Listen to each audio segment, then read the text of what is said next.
किती आरोपी अटकेत आहेत आणि काय काय मुद्देमाल जप्त केले? 27-28 ऑक्टोबरच्या रात्री जळगाव शहरामध्ये मुक्ताई बंगला याच्यामध्ये घरफोडीचा गुन्हा झाले होत्या। त्याच्या अनुषंगाने रामानंद पोलीस स्टेशनमध्ये घरफोडीचा कलम लावून गुन्हा दाखल करण्यात आलेला आहे आणि त्याच्यामधलं फिर्यादी आहे ते चेतन देशमुख यांनी फिर्याद दिलं होतं की म्हणजे सोने आणि चांदी सर्व मिळून 6,70,000 रुपयाचं मुद्देमाल गेलं म्हणून त्यांनी फिर्याद दिलं होतं। मग त्याच्या अनुषंगाने आम्ही तपास सुरू केलं आणि तपास दरम्यान ही समजलं की म्हणजे त्यांनी रात्रीच्या वेळी अंदाजे 1.5-2 तास तिथं घरात होते आणि सर्व वस्तू त्यांनी शोधून सोने आणि चांदीच्या वस्तू घेऊन गेला असं निष्पन्न झालं।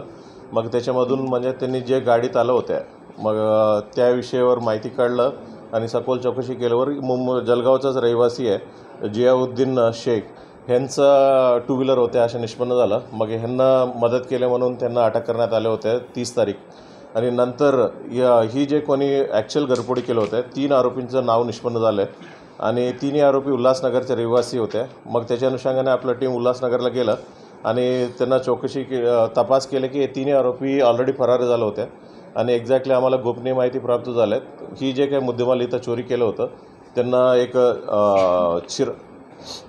चिराग सय्यद म्हणून ह्या माणसाला विक्री करण्यासाठी त्यांनी ही पूर्ण मुद्देमाल दिला आणि चिराग सय्यद पुढे एक कैलाश खांडेलवार म्हणून एका ज्वेलरला त्यांना विक्री केलं असं तपासादरम्यान निष्पन्न झालं। हे दोन्ही आरोपी जे चिराग आणि कैलाश हे दोन्ही आरोपींना आम्ही कालच्या दिवशी अटक केलं आणि गेलेलं मुद्देमालापैकी 6,70,000 पैकी 6,21,000 रुपयाचं मुद्देमाल आम्ही जप्त करण्यात आलेला आहे आणि आता 3 आरोपी अटक आहेत आणि 3 आरोपी फरारी आहे। जे फरार झालेल्या आरोपींचं नाव आहे मोहम्मद बिलाल, एजाज अहमद आणि बाबा हे तिन्ही रहिवासी उल्हासनगरचं आहे।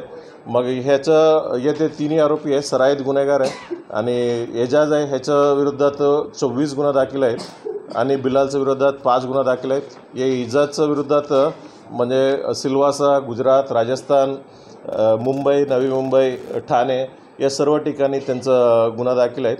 हा एक सराईत गुन्हेगार आहेत अशा आतापर्यंत माहिती प्राप्त झालेलं आहे आणि 3 आरोपींना अटक करण्याचा आमचा प्रयत्न चालू आहे।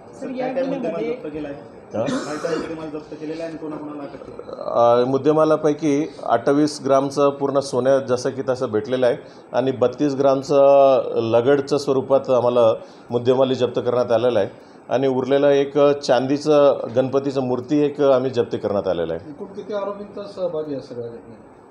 आता 3 प्रत्यक्षात होतं आणि 3 त्यांना गुन्हे करण्यासाठी मदत करणारे 1 माणसं आणि गुन्हे केल्यानंतर मुद्देमाल विकण्यासाठी मदत केलेलं 2 माणसं असं 6 आरोपी होता। 6 पैकी 3 अटक आहेत आणि 3 फरार आहे। फरारमध्ये कोणी मुख्य आरोपी आहे का सर याच्यात? एजाज म्हणून आणि एजाज आणि बिलाल हे 2 मुख्य आरोपी आहे।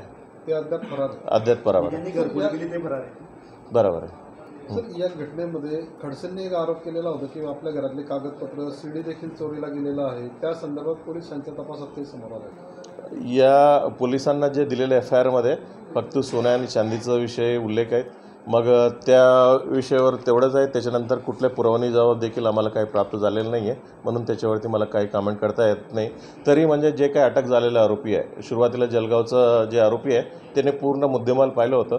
अशा त्यांना विचारपूसमध्ये म्हणजे असे कुठल्याही वस्तू चादर वगैरे होत्या ते वगळून बाकी ही सोन्या आणि चांदी वगळून चादर वगैरे होत्या ती वगळून बाकी कुठल्या वस्तू नव्हतं म्हणून त्यांना अशा चौकशी दरम्यान सांगितलं।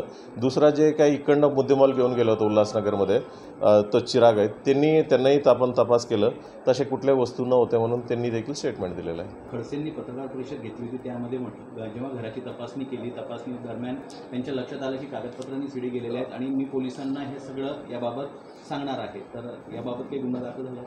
मला पत्रकार परिषदेत काय सांगितलं मला माहिती नाही, बट FIRमध्ये जे काही त्यांनी जबाब दिले होते जबाबामध्ये फक्त सोन्या आणि चांदीचा उल्लेख आहे। नंतर कुठल्याही पुरवणी जबाब देखील आम्हाला काही प्राप्त झालेला नाही।